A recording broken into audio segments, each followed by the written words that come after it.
राजस्थान के ताजा सियासी घटनाक्रम पर लगातार प्रतिक्रियाएं सामने आ रही हैं। इस पूरे घटनाक्रम पर कांग्रेस नेता योगेंद्र सिंह का क्या कुछ कहना रहा है, वो भी आपको सुनाते हैं।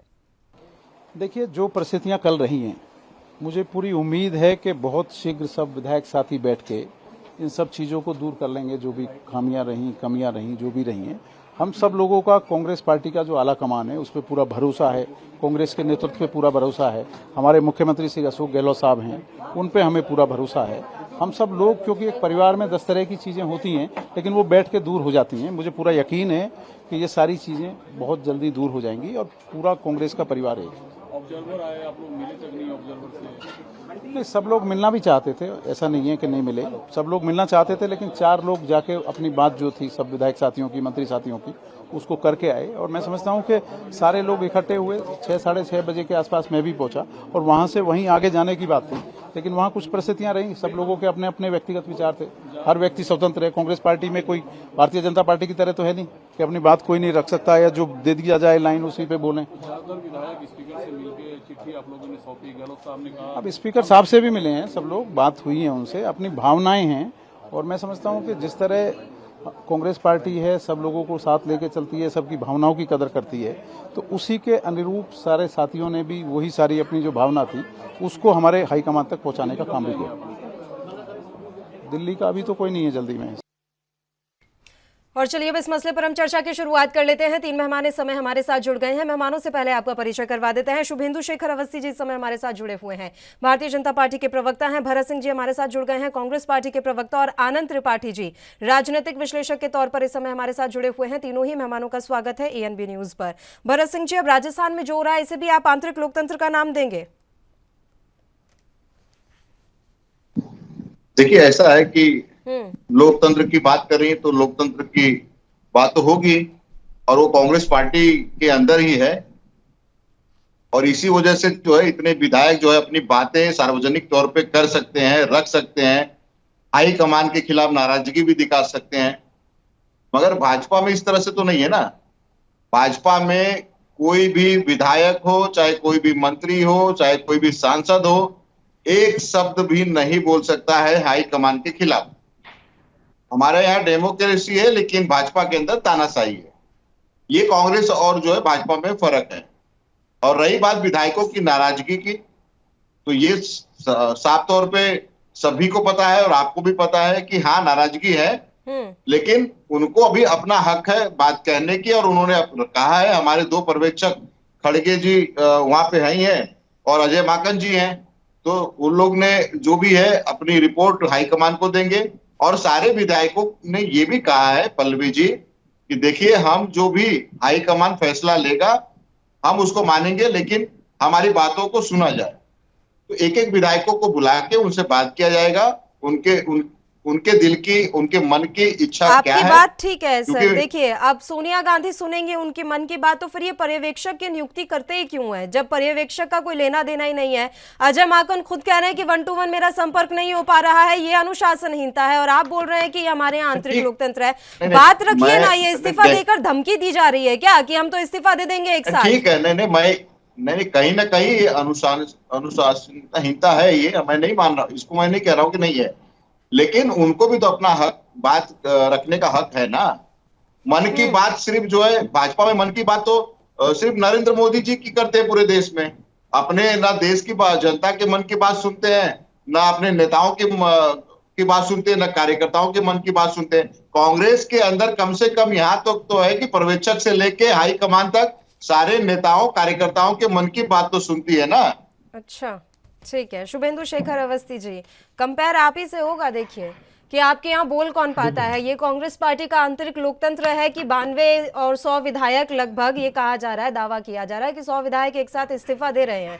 ये लोकतंत्र चल रहा है यहाँ पर राजस्थान में। बार बार राजस्थान में इसी तरह का सियासी घटनाक्रम आ रहा है। ये चुनाव करवाए क्यों जाते हैं जब सबको अपनी मनवाने के लिए इस तरीके से इस्तीफे देने पड़ रहे हैं, या फिर उठकर कहीं और लेकर चला जाता है कोई अपने समर्थक विधायकों को? चल क्या रहा है? ये लोकतंत्र का मजाक नहीं है तो क्या है? देखो पल्लवी जी, भरत सिंह जी कुछ भी कहें, भारत का छोटा छोटा व्यक्ति भी जो छोटा पॉलिटिक्स को थोड़ा समझता है, वो जानता है कि कांग्रेस की यह अंतर्कलह है। जिसको वो आंतरिक लोकतंत्र कह रहे हैं, मन की बात कह रहे हैं। भरत सिंह जी, इतना तो सब लोग समझते हैं कि जब 82 से लेके 92 लोग रिजाइन कर दें, अपनी शर्तें रख दें, तो इसको ब्लैकमेल कहा जाता है, आंतरिक लोकतंत्र नहीं कहा जाता है। आपका घर का मामला है, हम क्या करें? हम कुछ कहेंगे तो आप कहोगे कि ऑपरेशन लोटस चला देते हो आप, कुछ तो कहोगे। भारत जोड़ने चले थे कि कितना कितना टूटने लगे, गोवा वाले टूट गए, अब राजस्थान की हालत खराब हो गई है। मेरा ये कहना है कि जो राहुल गांधी जी फुटबॉल मैच खेल रहे हैं, उनको थोड़ा सा ध्यान देना चाहिए पार्टी के ऊपर। और जो लोग हैं, ये हमको नहीं लगता कि बिना गहलोत जी के जाने हुए, उनके नॉलेज के बिना 82 लोग, उनके पक्ष के लोग रिजाइन कर देंगे। और उसके बाद सचिन पायलट क्या कह रहे हैं, हम तो भैया दिल्ली नहीं जाएंगे, जिसको आना हो मेरे पास आए। और इसको यदि आप लोकतंत्र कहते हो, आंतरिक लोकतंत्र कहते हो, तो आपको अपनी डिफिनीशन को रीडिजाइन करना चाहिए, रीवर्क करना चाहिए। पल्लवी जी, हमको कोई मंत्र नहीं पड़ता। हम दूसरे के घर में जब आग लगी हो तो और जलाने की कोशिश नहीं करते, परंतु कम से कम ये लोग डिफाइन तो प्रॉपरली करें। सब टीवी चैनल बता रहे हैं, दिखा रहे हैं कि माकन जी क्या कह रहे हैं, उनको बात नहीं सुनी गई, उन्होंने अकेले अकेले बुलाया तो वो आने को तैयार नहीं थे, और फिर कहते हैं सब कुछ ठीक है, हम सब बैठेंगे और ठीक हो जाएगा। बैठेंगे कि लड़ेंगे? और सोनिया जी क्या करें, एक चुनाव अध्यक्ष के चुनाव के चक्कर में ऐसा ना हो कि दूसरा स्टेट चला जाए। और यही हालत छत्तीसगढ़ में भी है। जो दूसरा पक्ष है वो बहुत तेजी से आज उसने बैठकें चल रही हैं, और वो आप तो पहले समय से ही रहते कहता रहा डैमेज कि 2.5 कंट्रोल साल कर लेंगे ना सर अवस्थी जी। चुनावों से पहले जो दो गुट आपके यहाँ पे तो बने हुए हैं, पूनिया जी और वसुंधरा जी का, उम्मीद करती हूँ कि आपके यहाँ पर ये डैमेज कंट्रोल समय पर हो देखिए, जाएगा। कभी कभी कभी नहीं, हमारे कोई डैमेज कंट्रोल होगा ही नहीं, जी क्योंकि डैमेज हुआ ही नहीं। हमारे यहाँ पे ये तो नेतृत्व में रहता है कि कौन नेता बनेगा, बड़ा नेता बनेगा। ये जो हम कह रहे हैं अनुशासन की बात, जो ये कह रहे हैं कि कोई बोल नहीं सकता, खिलाफ आवाज नहीं उठा सकता, उसको अनुशासन कहा जाता है। कि जब सीनियर लोग बैठते हैं, जो कहते हैं उसको माना जाता है, चाहे वो पूनिया जी हो, वसुंधरा जी हो। ठीक है। और इन्होंने तो पंजाब में भी इसी तरीके से लड़ने के बाद अपने को गवा दिया है। राजस्थान की तैयारी और छत्तीसगढ़ में अगले 1 महीने के अंदर देख लीजिएगा। ठीक है। आनंद त्रिपाठी जी, सीधा सा सवाल है सर, राजस्थान में जो हो रहा है ये गहलोत का तिलिस्म है या राजस्थान में मैच फिक्सिंग पहले से ही हो रखी है? मैं इसको दूसरे तरीके से देखना चाह रहा हूँ। मेरी दृष्टि में ये ऐसा है कि जो कांग्रेस का केंद्रीय नेतृत्व है, उसका जो पॉलिटिकल क्राइसिस मैनेजमेंट सिस्टम है, वो अशोक गहलोत जी और के आगे राजस्थान में पूरी तरह फेल हो गया, एक्सपोज हो गया। अगर क्राइसिस मैनेजमेंट को की जो क्षमता है, जो कला है, वो कांग्रेस का केंद्रीय नेतृत्व उसको अप्लाई कर पाता, तो कल जो पूरा घटनाक्रम हुआ शाम से, वो नहीं होता राजस्थान में। कांग्रेस के लिए बहुत ही अशुभ है वो है?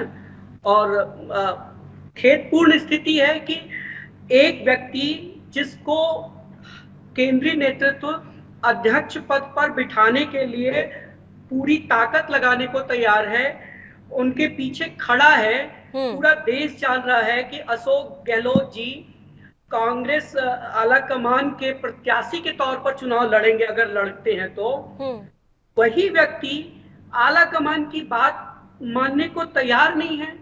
ये बड़ी विडंबनापूर्ण स्थिति है पार्टी के लिए और ये दुखद है। ऐसा नहीं होना चाहिए था। लेकिन जो क्राइसिस मैनेजमेंट की क्षमताएं हैं, आज वो कमजोर पड़ रही हैं ऐसे क्षेत्रीय छत्रपों के आगे, जिनको कभी कांग्रेस आला कमान बहुत तवज्जो नहीं दिया करता था। तो ये संकट की घड़ी है कांग्रेस में। अब देखना ये होगा कि आए इस संकट से कांग्रेस नेतृत्व कैसे निपट पाता है सही तरीके से, और जो उसने प्लान बनाया है उसको अप्लाई करते हुए। आज ऐसा लग रहा था 2 दिन पहले तक जी। कि जब सचिन पायलट राहुल जी से मिले थे जाकर के वहां, तो लग रहा था सब कुछ सेटल हो रहा है। अब गहलोत साहब यहाँ से दिल्ली जाएंगे और सचिन पायलट की ताजपोशी हो सकती है। लेकिन कल का जो घटनाक्रम हुआ वो उन दोनों मीटिंग के आधार पर कल निर्णय लिया गया कि ये सब कुछ हो जाएगा। लेकिन मीटिंग शुरू होने से पहले जो सारी चीजें हुई, सीएलपी की मीटिंग, ये किसी को अंदेशा नहीं था कि अशोक गहलोत साहब कुछ इस तरह के खेल करने के का मन बनाया हुआ है, वो कर रहे हैं। अब कांग्रेस के जो पर्यवेक्षक आए थे वो स्पष्ट रूप से कह गए कि राजस्थान में कांग्रेस में जो कुछ हो रहा है वो सब कुछ अच्छा नहीं है, जी, जी। ठीक नहीं है, और वो एक ढंग से बगावत है। तो ये कांग्रेस के लिए चुनौती है कि वो कैसे इस परिस्थिति से निपट ले। चलिए ठीक है सर, चर्चा लगातार हम लोग जारी रखेंगे, बस एक छोटे से ब्रेक के लिए यहाँ रुकना है, जल्द हाजिर होंगे।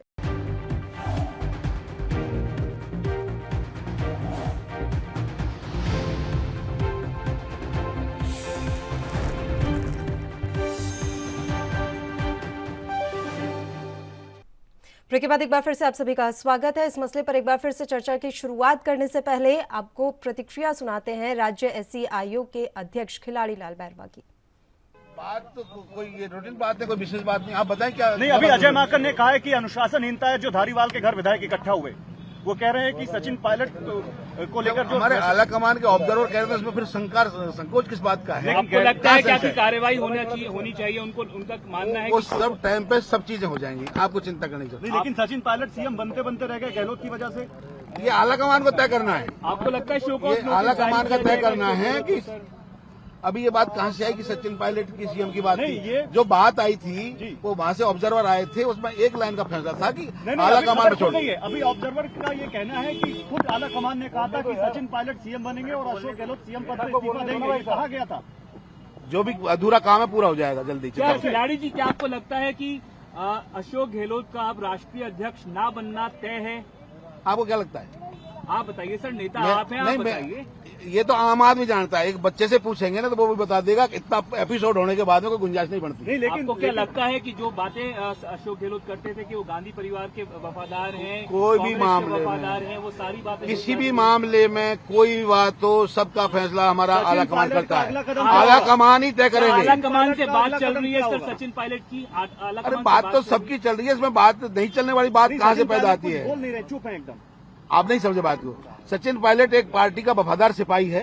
उन्होंने जो अभी तय हुआ है कि जो भी आला कमान तय करेगा, सबको यही मंशा है, जो आला कमान फैसला करेगा वो हम मंजूर। सर, गहलोत गुट से प्रताप सिंह खाचरियावास ने कहा है कि बीजेपी अभी से ही एक्टिव हो गई है और गहलोत गुट बार बार ये कह रहा है कि जो लोग 2020 में पार्टी तोड़ने का काम कर रहे थे, पार्टी से बगावत करने का काम कर रहे थे, उनमें से किसी को कैसे मुख्यमंत्री बनाया जा सकता है? कल क्या हुआ था? कल क्या कौन सा काम हुआ था भाई? 7 बजे चीफ व्हिप का नाम है, हमको बुलाता है सबको। मेरी बात सुनिए पहले, पूरी बात। बाहर अगर बोलने नहीं दोगे तो फिर मतलब क्या बचा है? 7 बजे तय हुआ, चीफ व्हिप ने बुलाया, आला कमान का फैसला था, ऑब्जर्वर्स को आना था, सब लोग वहां गए। फिर इसके बावजूद मुख्यमंत्री का भी निवास है, मुख्यमंत्री विधायक दल के नेता हैं, ये सब कुछ होने के बाद में ये दूसरी मीटिंग कैसे हुई है? उसमें नहीं आती क्या बगावत है? ये बगावत तो नहीं आती है। ये तो आप भी तय कर लोगे और आला कमान तय कर देगा। क्या मानते हैं गहलोत ने बगावत कर दी है? आप नहीं समझे बात को। इसके बाद में आप एक बात में से बात मत निकालो। सब दुनिया जानती है बगावत नहीं तो क्या है ये? सर वो कह रहे हैं बगावत कि है ये। मेजोरिटी जो है, मेजोरिटी जो एमएलए की है, वो कह रहे हैं जो मेजोरिटी एमएलए हैं वो पायलट के साथ में है ही नहीं, तो उनको कैसे मुख्यमंत्री बनाया जा सकता है? सब लोगों ने कहा है कि हम आला कमान के साथ हैं। माँ भी यही कहा है सब लोगों ने। और एक बात सुनिए, जब चीफ व्हिप 7 बजे बुलाता है, चीफ व्हिप भी ये कहता है कि आप 5 बजे आ जाइए, ठीक है ना? तो वो आदमी जो एमएलए हैं वो तो ये समझ रहे हैं भाई चीफ व्हिप ने भागे ले जाएंगे आज सचिन पायलट दिल्ली जाएंगे आज। ये वही बताएं। सर आपकी बात क्या हुई पायलट साहब से, ये बता दीजिए। मेरी बात क्या हुई है? मेरी बात ये हुई है कि क्या नाम है, हम आला कमान के साथ हैं, ये बात हुई है। हम आला कमान के साथ हैं, आला कमान का जो फैसला आएगा वो हम मंजूर है। सचिन पायलट को क्या दिक्कत है? अभी पायलट साहब से पूछ लेना, वो तो क्या नाम अंदर है। पायलट साहब से क्या दिक्कत है? गहलोत साहब को क्या दिक्कत है पायलट साहब से? ये उनसे पूछिए ना। तो उन्हें जाके पूछिए। वो तो कह रहे हैं विधायक मेरे साथ हैं। नहीं, उनसे ही जाके पूछिए। उनको 35 साल रखा है हमने, समझ गए बात को। अब वो अध्यक्ष नहीं बनेंगे, राष्ट्रीय अध्यक्ष। वो तो फैसला आलाकमान करेगा। आप क्या चाहते हैं? ये फैसला आलाकमान करेगा। एक मिनट, आप क्या चाहते हैं? हम क्या चाहते हैं? हम तो कहते हैं आलाकमान के साथ हैं भाई। आलाकमान का फैसला मंजूर है हमें। हमारी राजनीति आलाकमान के अलावा कुछ भी नहीं है। उनके साथ हैं, उनके साथ खड़े हैं। जो फैसला करेंगे उसके लिए हम तैयार हैं। राहुल, चलिए, तीनों मेहमान लगातार हमारे साथ जुड़े हुए हैं। एक बार फिर से हम चर्चा की शुरुआत कर लेते हैं। भरत सिंह जी, राजस्थान में जो सियासी घटनाक्रम चल रहा है, क्या उसका असर कांग्रेस अध्यक्ष के चुनाव पर भी पड़ेगा? नहीं, ऐसा कुछ नहीं है जी। कांग्रेस अध्यक्ष के चुनाव पे इसका कोई असर नहीं पड़ेगा। और जिस तरह से अवस्थी जी अंतरकलह की बात कर रहे थे कि कांग्रेस के ये अंदरूनी मामला है, उनका अंतरकलह है, ठीक है, सही कह रहे थे कि हमारा अंदरूनी मामला है, हम इसे निपटा लेंगे। लेकिन हमारा तो कम से कम इनके घर पे क्या होता है इस पे कम नजर रहती है, लेकिन हमारे घर में क्या होता है अवस्थी जी की ज्यादा नजर रहती है। लेकिन ये अपने घर को भूल जाते हैं कि इनके घर में वसुंधरा राजे और दिल्ली जो इनका हाई कमान है, आला कमान है दिल्ली का, उनके बीच में क्या जो है रस्साकस्सी किस तरह से चल रहा है, ये पूरा आप भी जानती है, आपने भी कहा और पूरा देश देख रहा है कि वसुंधरा राजे जी और दिल्ली का कैंप जो है वो किस तरह से खींचातानी कर रहा है राजस्थान को लेके, और ये कई सालों से हो रहा है। उसी तरह से अवस्थी जी, शायद आप भूल गए कि चुनाव के पहले उत्तर प्रदेश में बहुत सारे राज्यों में जब आपने मुख्यमंत्रियों को बदलाव किया था, तो आपने सोचा कि जो है उत्तर प्रदेश के मुख्यमंत्री की बहुत शिकायत आ गई है तो उनको भी बदल दिया जाए। लेकिन जब अपना बागी तेवर योगी आदित्यनाथ जी ने दिखाया तो आपके आला कमान को कम से कम मुझे लगता है कि 4 घंटा लेके दिल्ली में बैठना पड़ा, जबकि मोदी जी किसी के साथ 4 घंटा तो क्या 40 मिनट भी नहीं गुजारते हैं। तो 4 घंटा लेके योगी आदित्यनाथ जी को समझाना पड़ा कि आप ही सब कुछ रहोगे, आप ही हमारे माई बाप हो, जब तक आप हो तब तक हम हैं।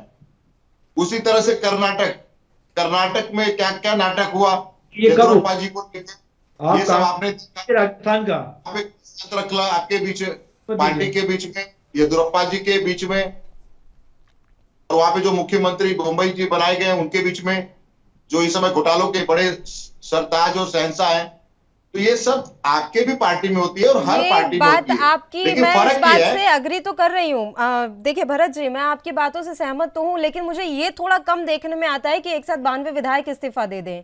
ये घटनाक्रम थोड़े कम देखने में आते हैं। तो ये आप ही के यहाँ क्यों होता है, या उठाकर सब अपना कोई एक नेता अपने समर्थक जो विधायक है उनको लेकर कहीं और चले जाते हैं? इस तरह की चीजें आपके यहाँ क्यों हो रही हैं? बात वही तो है ना सर, भारत जोड़ो यात्रा आप निकाल रहे हैं लेकिन पार्टी टूट रही है, ऐसा क्यों?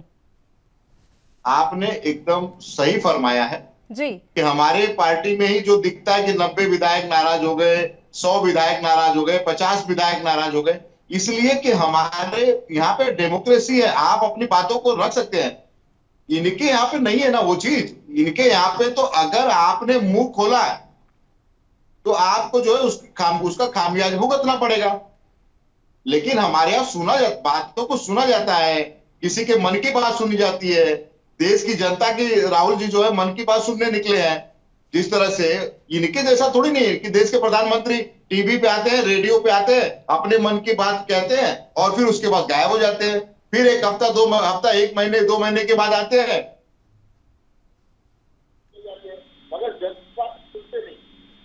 अभी आपको नहीं लग रहा है भरत जी कि अभी जो मुंह खोल रहे हैं आपके यहाँ विधायक, इसका सीधा असर राजस्थान विधानसभा चुनावों पर पड़ेगा? क्या आपको नहीं लग रहा कि सचिन पायलट को हद से ज्यादा आप लोग इंतजार करवा रहे हैं क्योंकि वो शांति से बैठे हुए हैं? उन्हें उनके सब्र का फल मिलेगा या नहीं मिलेगा? सर देखिए, इस बार जो राजस्थान के विधानसभा चुनाव हुए तो आप भी बहुत अच्छी तरीके से जानते हैं कि सचिन पायलट का क्या जादू रहा, क्या मेहनत रही, और गहलोत उस टाइम कहां थे और अचानक से कैसे सीएम बने। सारा घटनाक्रम आप भी भली भांति जानते हैं। तो क्या ये गलत नहीं हो रहा है किसी एक शख्स के साथ? पल्लवी जी, आपकी बातों से 100% मैं सहमत हूं कि सचिन पायलट जी की मेहनत थी, अशोक गहलोत जी की जो जादूगर है उनकी वो पूरा काम करने की, संगठन चलाने की एक जो है जादूगरी वो थी। ये सबको मिला के एक नौजवान और एक बुजुर्ग का जो एक्सपीरियंस होता है वो दोनों मिला के जो है वहां पे सरकार बनाई गई। हाँ, सचिन पायलट जी ने बहुत इंतजार किया है, आप चिंता न करिए, बहुत जल्दी फिर हम डिबेट करेंगे और इसी विषय पे हम फिर चर्चा करेंगे। हो सकता है कि आपकी बातों को ही हमारा हाईकमान और हमारे सारे विधायक, जो 90 विधायक आज कह रहे हैं कि नहीं नहीं सचिन पायलट नहीं चलेंगे, फिर 90 विधायक कहें कि नहीं भाई सचिन पायलट ही चलेंगे और वही जो है प्लेन उड़ाएंगे। ठीक है, शुभेंदु शेखर अवस्थी जी बताइए। क्या कहें इनको। हम्म इनको योगी जी ने बता दिया आके फोन करके कि हम बहुत नाराज हैं, और आपको भी पता नहीं चला और हमको भी पता नहीं चला। एक आदमी, हमने तो 3-4 जगह के सीएम बदल दिए, किसी की चूक भी हुई क्या? उसे तो वो लोकतंत्र बोल चाहे रहे हैं वो ना, गुजरात उनके यहाँ पर लोकतंत्र है, उनके यहाँ कोई भी अपनी बात रख सकता है। आप डरा कर रखते हैं सर। यदि ये लोकतंत्र है जी तो फिर अंतर्कलह किसको कहेंगे? यदि उनको विचार करना था, बात करनी थी और कुछ विषम करना था, किसी को खबर बतानी थी, आला कमान को कुछ बोलना था, हम्म तो उसके लिए फिर रेजिग्नेशन क्यों? फिर वो ब्लैकमेल क्यों कर रहे हैं माकन जी को? और माकन जी को कह रहे हैं कि ये मेरी 3 शर्तें हैं, हम्म हम अकेले अकेले नहीं मिलेंगे, क्योंकि डर है अकेले मिलने से सब मिलके करेंगे, सामने कोई एक दूसरे का मुंह नहीं खोल पाएगा। हम्म यही तो है। यही यदि आप कह रहे हो कि सब लोगों को स्वतंत्रता है भरत सिंह जी, तो उनको अकेले अकेले मिलने में क्या दिक्कत है? ऐसा क्यों चाहते हो कि सब लोगों के साथी क्यों ना मिले? तो आप बताओगे नहीं इस बात को।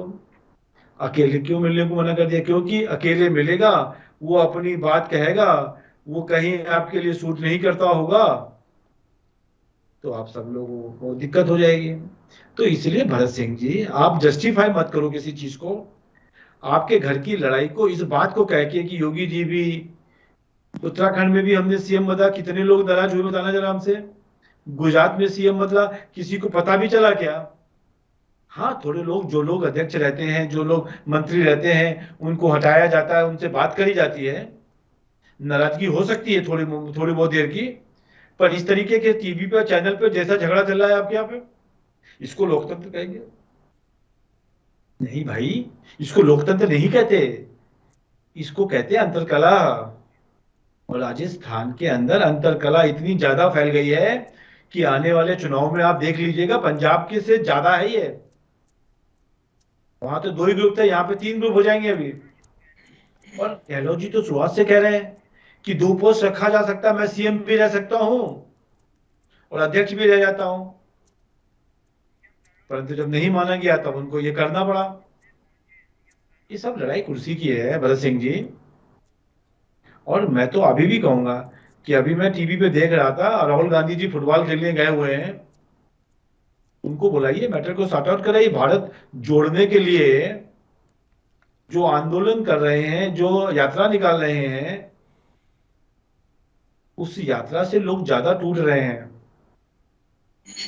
ऐसा ना हो कि जब तक वो दिल्ली तक पहुंचे हैं, छत्तीसगढ़ का भी डिवीजन हो जाए, राजस्थान का भी डिवीजन हो जाए, और पता नहीं कहां बचा हुआ है वहां के डिवीजन हो जाए। तो ये कोशिश राजस्थान करिए में अपना घर सत्ता बचाइए। परिवर्तन की परंपरा रही है सर। अब ये जो हालिया सियासी घटनाक्रम है, इसका फायदा तो सीधा आप ही उठाएंगे। लगातार हमारा पहले भी 2020 सरकार में आई भी है। देखने को मिला किस तरीके से सचिन पायलट की नाराजगी खुलकर सामने आई। अब एक बार फिर से वही सब कुछ हो रहा है। कुछ महीनों में या फिर 1-1.5 साल में फिर से चुनाव होंगे, तो आप लोगों को ही सीधा सीधा फायदा हो रहा है इसका। आप दिसंबर के पहले चुनाव की तैयारी कर लीजिए। वैसे अभी ये एक अपडेट भी आ रही है शुभेंदु जी, मैं बता दूं कि सीएम गहलोत जो है पर्यवेक्षकों से मिलने जा रहे हैं। लाइव तस्वीरें इस समय हम अपने टेलीविजन स्क्रीन पर भी दिखा रहे हैं। अपने निवास से वो निकल चुके हैं, पर्यवेक्षकों से मुलाकात करेंगे, क्योंकि काफी नाराज होकर गए हैं माकन भी। उन्होंने तो साफ तौर पर कह भी दिया है कि अनुशासनहीनता है, तो मुलाकात करने पहुंच रहे हैं। अब सवाल बड़ा यही खड़ा हो रहा है कि गहलोत को कैसे नहीं पता कि 90 से 92 विधायक इस्तीफा दे रहे हैं। क्या वाकई में उन्हीं के हिसाब से, उन्हीं की रणनीति के हिसाब से राजस्थान में सब कुछ चल रहा है, ये वाकई में अनभिज्ञ है, ये तमाम तरह के सवाल खड़े हो रहे हैं। अजय माकन से मिलने पहुंचे हैं इस समय अशोक गहलोत, और उसकी ये लाइव तस्वीरें इस समय टेलीविजन स्क्रीन पर हमारे दर्शक भी देख रहे हैं। राजस्थान की सियासत में अप्रत्याशित घटना ने एक बार फिर से सबको चौंका दिया है। वहीं चर्चा अब लगातार यही हो रही है कि क्या ये पूरा गेम प्लान अशोक गहलोत का है। चर्चा एक बार फिर से हम शुरू कर लेते हैं। आनंद त्रिपाठी जी, सवाल यही है कि क्या राजस्थान से मुंह नहीं छोड़ पा रहे हैं अशोक गहलोत? स्वीकार्यता बढ़ती जा रही थी सचिन पायलट की और ये पच नहीं रहा अशोक गहलोत को। ये कैसे हो सकता है कि उनके समर्थित विधायक इतनी बड़ी एक रणनीति का हिस्सा हो और वो बिल्कुल अनजान, उन्हें पता ही नहीं कि क्या चल रहा है? नहीं, ऐसा नहीं है। अशोक गहलोत जी पर्दे के पीछे से सारा खेल खुद खेल रहे हैं। ये देश में इस सबको पता है, इसमें कोई संदेह नहीं है। राजस्थान में सबको पता है, इवन दिल्ली में कांग्रेस के केंद्रीय नेतृत्व को भी पता है ये बात जी, कि अशोक गहलोत जी जो कुछ चल रहा है उससे अपने आप को अलग कर लें, ऐसी कोई परिस्थिति नहीं बनती है। वो खुद इसके सूत्रधार हैं। अब सवाल ये आता है कि राजस्थान में जो संकट पैदा हुआ है उसका हल क्या निकले। क्या अशोक गहलोत के हिसाब से हल निकले अथवा केंद्रीय नेतृत्व के हिसाब से हल निकले जी? क्योंकि विधायकों की तो बात ही नहीं रही। विधायकों की मंशा या अशोक गहलोत की मंशा तो क्लियर है।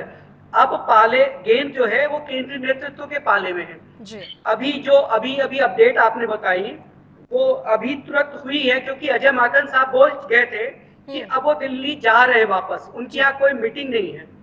ये फौरी तौर पर मीटिंग निर्धारित हुई जो कल सुबह से निश्चित थी, आज सुबह से, कि गहलोत साहब से ही मुलाकात होगी, लेकिन वो भी समाप्त नजर आ रही थी। अंतिम समय में क्षण में परिवर्तन है। हो सकता है कि कोई मैसेज आया हो गहलोत साहब के पास कि मिलकर के स्थितियों को कंट्रोल करिए या कोई रास्ता निकालिए।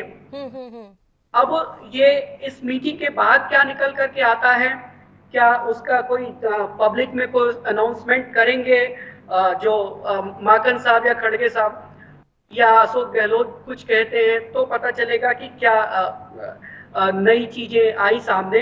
लेकिन अभी तक तो यही स्थिति है कि गहलोत साहब अड़े हुए हैं और उनका कांग्रेस अध्यक्ष का जो एक वो है सामने जो बनने की प्रक्रिया है वो भी अब संदेह के घेरे में है। हालांकि ये बहुत दूर की बात है, लेकिन जो परिस्थितियां आ रही हैं, जिस तरीके से गहलोत साहब खड़े हो गए हैं केंद्रीय नेतृत्व के सामने, उससे ऐसा लगता है कि अगर केंद्रीय नेतृत्व इन सब के बावजूद भी उनके साथ खड़ा रहता है तो वास्तव में अशोक गहलोत जादूगर माने जाएंगे, या केंद्रीय नेतृत्व की कोई बहुत बड़ी मजबूरी है जिसके इतने के बावजूद भी गहलोत साहब के साथ वो खड़े रहे।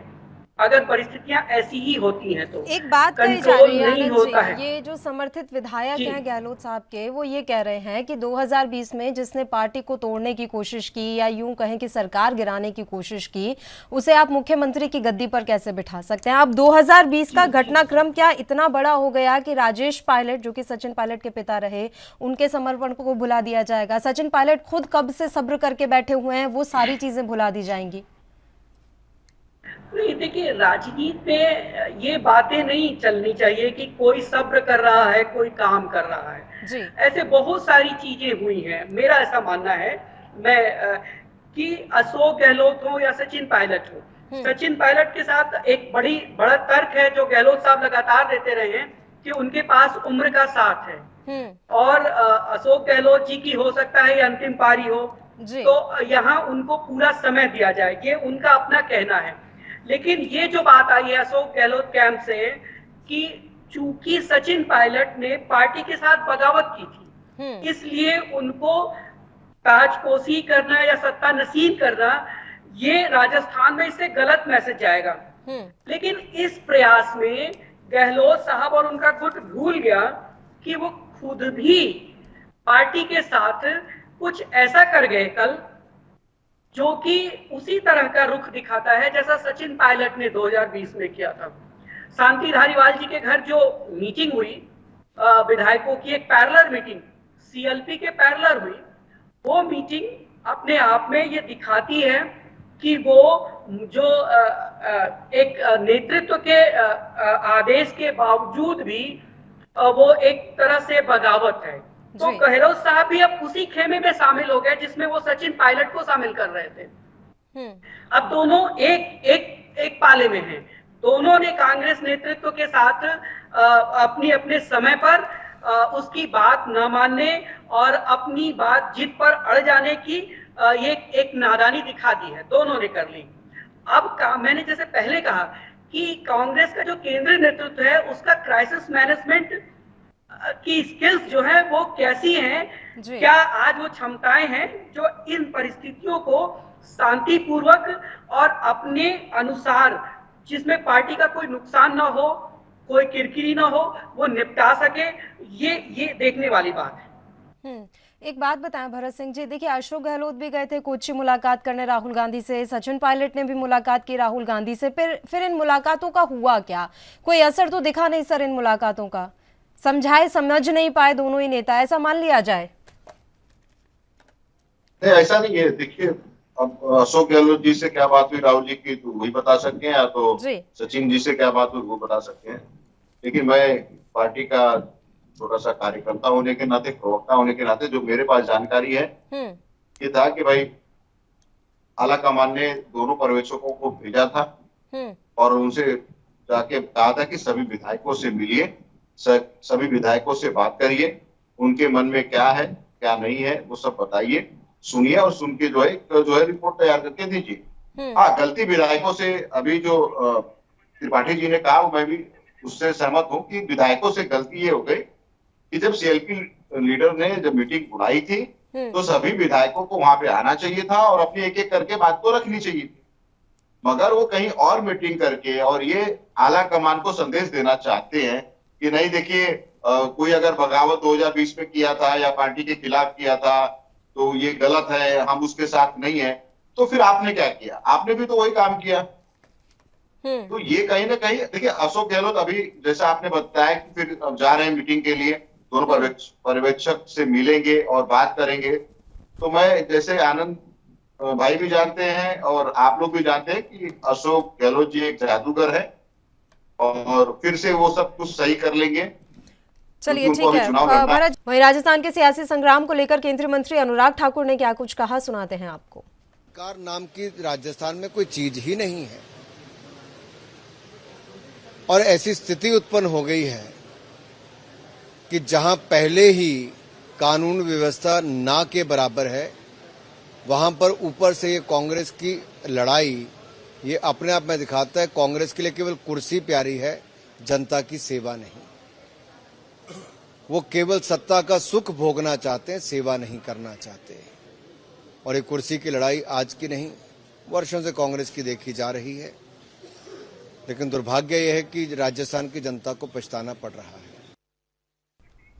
चलिए एक बार फिर से चर्चा की शुरुआत कर लेते हैं। तीनों मेहमान लगातार हमारे साथ बने हुए हैं। भरत सिंह जी सुन रहे हैं, अनुराग ठाकुर कह रहे हैं कि गहलोत सिर्फ सत्ता का सुख भोगना चाहते हैं, सेवा करने की उनकी कोई मंशा नहीं है और शायद यही वजह है कि अध्यक्ष पद के साथ साथ अपना उत्तराधिकारी चुनने का फैसला भी वो खुद करना चाह रहे हैं।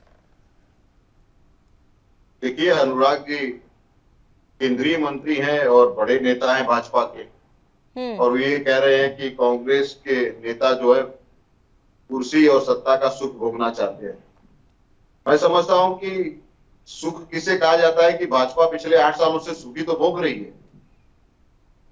हमें वो सुख नहीं चाहिए कि जनता के हितों को ताक पे रख के जो है सुख भोगना। हम जो है जनता के लिए हमेशा खड़े रहे हैं और लड़ाई लड़ते रहे और राहुल जी वही कर रहे हैं। हमें जनता के विषयों को, जनता के हितों को नहीं देखना होता था तो आज सड़क पे उतर के राहुल जी कन्याकुमारी से लेके कश्मीर तक पदयात्रा नहीं करते। आज जो स्थिति आपने देश की जनता की, महंगाई हो गई, चाहे बेरोजगारी हो गया, चाहे महिलाओं पे अत्याचार हो गया, ये सब आप लोग तो एकदम भुला ही दिए हैं। अनुराग ठाकुर जी तो ये सब, अनुराग ठाकुर जी हो गए, चाहे उनके कोई भी केंद्रीय मंत्री हो गया, चाहे उनके मुखिया देश के प्रधानमंत्री नरेंद्र मोदी जी हो गए, तो ये सब जो आप लोग जनता के साथ किए, ये कांग्रेस पार्टी कभी नहीं कर सकती है।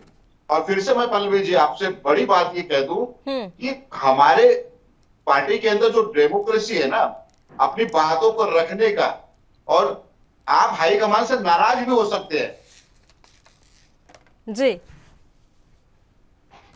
ठीक है अवस्थी जी, बात फिर घूम फिर कर वहीं आ गई, ये आंतरिक लोकतंत्र ही है। मैं आनंद जी से समझूंगी कि इस तरह से नहीं है, अगर जी, वहां जी। पे आप नाराज हो गए तो आपको उसका खामियाजा भुगतना पड़ेगा। सर आपके यहाँ पर आला अरे, कमान से पल्लवी। नाराज हो जाते हैं तो आपको अपनी सत्ता से या सरकार से खामियाजा भुगतना पड़ जाता है। आप ये भी तो देखें, राज्यों में आपकी सरकारें चली जाती हैं सर, विपक्ष कमजोर होता जा रहा है। बार बार एएनबी न्यूज यही तो कहता है कि आप अगर बीजेपी के सामने खड़े हैं तो आपका विपक्ष मजबूत भी तो होना चाहिए। राज्य आपके हाथ से निकलते जा रहे हैं, आपकी पार्टी कमजोर होती जा रही है सर, ऐसे कैसे चल पाएगा? ये तो फिर लोकतंत्र ही नहीं रह जाएगा ना भारत में, अगर एक ही पार्टी राज करती रहेगी तो। लोकतंत्र बचा कहाँ है? लोकतंत्र उसमें बचा आप नहीं है ना, कमजोर और हो रहे यही हैं। तो चलिए मैं दुख मान है। लेती हूँ कि लोकतंत्र बीजेपी ने को पूरा लोकतंत्र खत्म कर दिया, उसमें आप अलग कमजोर होते जा रहे हैं, फिर बताइए कैसे होगा? लोकतंत्र मजबूत जब होगा, लोकतंत्र होगा मजबूत, लोकतंत्र जब मजबूत होगा जब केंद्रीय एजेंसियों का दुरुपयोग नहीं किया जाएगा। लोकतंत्र तब जब मजबूत होगा जब चौथा स्तंभ, जिसे चौथा स्तंभ मीडिया को कहा जाता है, जब वो निष्पक्ष बात करेगा। लोकतंत्र जब मजबूत होगा जब न्यायपालिका जो है वो निष्पक्ष काम करेगी। तो ये सब एक तरह से ठीक पूरी है तरह सर, से ऐसा है, बीजेपी ने अपने पास सब गिरवी रख खरीदने लिया और है। बिकने के लिए यहाँ नहीं बैठे हैं। आप खुद देख लीजिए, यहाँ बैठकर मैं आपकी बात भी उतना ही सुन रही हूँ जितना अवस्थी जी की सुन रही हूँ। तो ऐसा है कि हर कोई खरीदने बिकने के लिए यहाँ बैठा नहीं है। बात यह है कि आपको अपनी पार्टी को मजबूत करना पड़ेगा सर। नहीं ठीक है, मैं मानता हूं, इसी लोकतंत्र को बचाने के लिए सारी विपक्ष की पार्टियां आज लामबंद हो रही हैं। क्यों हो रही हैं? क्योंकि लोकतंत्र खतरे में है, इसे आप मानिए, आप इसे मानिए पल्लवी जी। और इसी को अगर बचाना है तो सचमुच जैसे राहुल जी जो है आज पदयात्रा कर रहे हैं लोकतंत्र को बचाने के लिए, देश में महंगाई, बेरोजगारी, नौजवानों के साथ और महिलाओं के साथ जो घोर एक अपराध भी हो रहा है, अपमान भी हो रहा है, और बेरोजगार तो कर ही दिए। तो ये सभी चीजों को बचाने के लिए आज अगर एक मंच पे सबको आना पड़ रहा है तो लोकतंत्र बचाने के लिए आना पड़ रहा है। भाजपा ने लोकतंत्र को आज जो है वो गिरवी रख दिया है। ठीक है, बताइए अवस्थी साहब, ये मंच पर एक साथ जो तमाम विपक्षी दल आ रहे हैं, ये वाकई में लोकतंत्र को बचाने की कवायद है या फिर कांग्रेस पार्टी अब अकेले चल नहीं पा रही और इस तरीके के घटनाक्रम और आघात पहुंचाने का काम कर रहे हैं एकता पर? देखिए भरत सिंह जी क्या कहें, ऐसी स्थिति में उनके पास कोई जवाब नहीं है। वो तो कम से कम आपके चैनल पे जवाब दे रहे हैं, यही बड़ी बात है। उनकी बातों से लगता है कि वो सचिन पायलट ग्रुप के प्रवक्ता हैं और उन्होंने कहा कि अभी सभी लोग मान जाएंगे, सभी विधायक मान जाएंगे और सचिन पायलट जल्दी सीएम बनेंगे। उनका ऐसा कहना तो नहीं है, पर उन्होंने ऐसा संदेश देने की कोशिश करी। अब ये एक समस्या है इनके घर की, घर ठीक नहीं है और वो व्यक्ति भारत जोड़ो आंदोलन कर रहा है जिसको ये नहीं मालूम है कि आटा को कैसे देना है। और फिर भी अभी ये कह रहे हैं कि आज वो राहुल गांधी जी यात्रा कर रहे हैं। अरे कोई यात्रा नहीं कर रहे भाई, 4 दिन से आराम चल रहा है, अभी तो फुटबॉल मैच खेल रहे हैं। तो ये सब बातें मत कहिए, घर की समस्या है आपने घर की समस्याओं का समाधान ढूंढिए।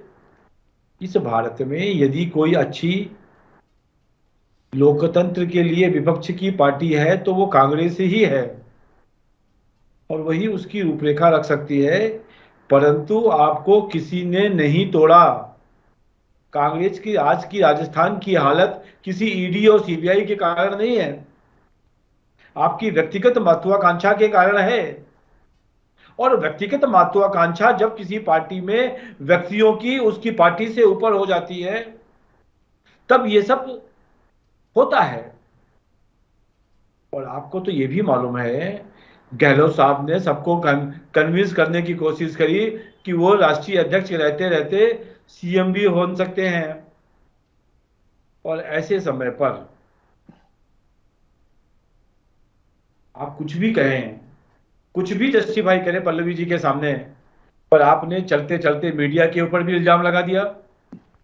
हमारे पक्ष में लगाया तो आपका काम है भारतीय जनता पार्टी के विपक्ष में बोलना, पल्लवी जी के ऊपर भी इल्जाम लगा दिया और साथ में जुडिशरी पे भी बोल दिया आपने। शर्म नहीं आती आपको कि ऐसे देश में जब मीडिया पूरे देश को संभाल के रखता है उसको आप कहते हैं कि बिका हुआ आर्य है। भरत जी, और जुडिशरी, जिसको आप कहते थे कि सभी संविधान की रक्षा करने के लिए न्यायालयों को अलग रखना है, उसको भी आपने दागदार कर दिया। तो ऐसा मत बोलिए, आपकी परेशानी आपके घर की है, पर इल्जाम सब पर मत लगाइए। कांग्रेस की स्थिति कांग्रेस के कारण है, आपके और हमारे कारण नहीं है। चलिए एक जिस बात दिन बताइए आप अवस्थी जी, कांग्रेस को, अभी मान लीजिए पायलट खेमे के पक्ष में फैसला नहीं आ पाता है, आप संपर्क साधने की कोशिश करेंगे? आपके दरवाजे खुले हुए हैं सचिन पायलट और उनके समर्थित विधायकों के लिए? हमारे दरवाजे किसी के लिए नहीं खुले रहते। ठीक है। जो लोग बिना किसी उसके भारतीय जनता पार्टी में आके ज्वाइन करना चाहते हैं वो ज्वाइन करें। हमें ना इनकी सरकार गिरानी है, क्योंकि ऑलरेडी गिरी हुई है। और कई बार हमको लगता है, मैंने पिछले वक्तव्य में कहा कि हमको लगता है कि 1-1.5 साल जो बचे हैं वो भी पूरे नहीं होंगे, उसके पहले ही चुनाव हो जाएगा। एक ऑप्शन ये है। ठीक है। सेकेंड ऑप्शन ये है कि अभी राष्ट्रीय अध्यक्ष का चुनाव ही नहीं होना चाहिए। अभी ये आ जाएगा मैटर कि जो स्टेटस क्वो है वही रहेगा। सोनिया गांधी अध्यक्ष रहेंगी, राहुल गांधी जी चलते रहेंगे रोड पे, और गहलोत साहब यहाँ के सीएम रहेंगे। ना मामला चेंज होगा, ना बदलेगा, ना काम होगा। ठीक है मेरे भरत को जी। लगता है ये स्थिति होने वाली है। भरत जी बताइए। नहीं, मैं ये कह रहा था कि जैसे अवस्थी जी ने कहा कि देखिए न्यायपालिका पे भी सवाल उठा दिया भरत जी ने और मीडिया पे उठा दिया। देखिए, मैं न्यायपालिका की इसलिए बात करूंगा क्योंकि जब सुप्रीम कोर्ट के 4 जज बाहर आके रोड पे आके और प्रेस कॉन्फ्रेंस करके ये कहते हैं कि इस देश में सब कुछ सही नहीं चल रहा है, तब उंगली उठता है, तब न्यायपालिका में भी उंगली उठता है कि आखिर सुप्रीम कोर्ट के 4 जज किसके विषय पे कह रहे हैं। एक चीज। दूसरा, मैं मीडिया के बारे में साफ कर दूं एएनबी न्यूज चैनल पे बैठ के कि जो गोदी मीडिया है, मैं उसकी बात कर रहा हूं कि जो गोदी मीडिया चीता के आने पे 4 दिन तक जो है चीता का न्यूज दिखाते हैं, लेकिन देश में जो भूखमरी, जो बेरोजगारी और जो महंगाई बढ़ी है उस पर चिंता नहीं करते हैं, लेकिन चीता आप बैठते हो, गाली देते हो। उस पे बात कर रहा हूं। और रही बात कि आप कह रहे हैं कि गांधी परिवार का फिर आपने नाम लिया। जब हमारे यहाँ चुनाव हो रहा है और उसके बाद में कोई अध्यक्ष बनेगा, वो तो वक्त बताएगा ना। 2-4 लोग लड़ेंगे, उसके बाद कौन अध्यक्ष बनता है, कौन नहीं बनता है, कैसे चलाता है, उसका काम है। लेकिन आप कह रहे हैं कि नहीं नहीं, ये तो चलाएंगे तो राहुल जी, चलाएंगे तो सोनिया जी। तो आपके यहाँ पे क्या है भाई? जेपी नड्डा जी राष्ट्रीय अध्यक्ष है और जब वो चलते हैं तो वहां अमित शाह जी उनका हाथ पकड़ के, ये सारी मीडिया ने दिखाया, खींच लेते हैं पीछे कि आगे मत जाओ, आगे मैं हूं। तो आपके यहाँ पे लोकतंत्र है, ठोक तंत्र चलता है। आपका अध्यक्ष कुछ बोल नहीं पाता है, उसको खींच के जो है ऐसे खींच के पीछे कर दिया जाता है। पीछे रहो, आगे बढ़ना मत, आगे सिर्फ हम 2 रहेंगे। हम 2 कौन? अमित शाह, नरेंद्र मोदी जी। हमारे 2 कौन? अदानी और अंबानी। ये आपके जो है असली मित्र हैं और यही जो है आपके देश में जो लोकतंत्र चलता है, यही लोकतंत्र। भरत जी, आज के टॉपिक में ठीक है। अच्छा किया आपने ये पीछे भी ले आए। चलिए अभी वैसे समय कम होता जा रहा है और लाइव तस्वीरें भी आ रहे हैं। दोनों नेता निकल चुके हैं मैरियट होटल से। मीटिंग खत्म हो गई है माकन और गहलोत की। गहलोत के चेहरे पे अच्छी खुशी नजर आ रही है, तो लग रहा है कि कोई सकारात्मक माहौल में मीटिंग हुई है। अभी तस्वीरें दिखाते हैं मल्लिकार्जुन खड़गे की।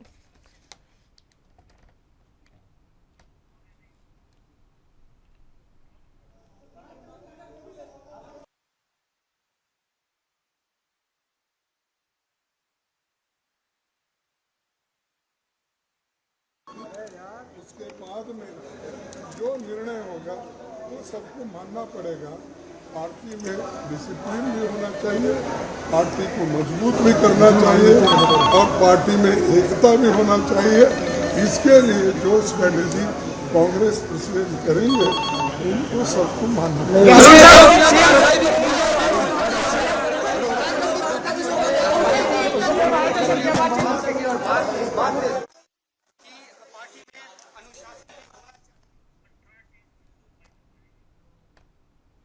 तो राजस्थान में सियासी संकट लगातार जारी है। इस लड़ाई में गहलोत समर्थक और कांग्रेस आला कमान अब आमने सामने आ गए हैं। कांग्रेस के बागी विधायकों ने अंतरिम अध्यक्ष सोनिया गांधी के निर्देश के बावजूद पर्यवेक्षक अजय माकन और मल्लिकार्जुन खड़गे को मिलने से मना कर दिया। फिलहाल तमाम मेहमानों का धन्यवाद। चर्चा करने के लिए आप लोग हमारे साथ जुड़े और इसी के साथ मुद्दा में भी फिलहाल के लिए इतना ही। मुझे दीजिए इजाजत। देश और प्रदेश की तमाम ताज़ा खबरों के लिए आप बने रहिए हमारे साथ। नमस्कार।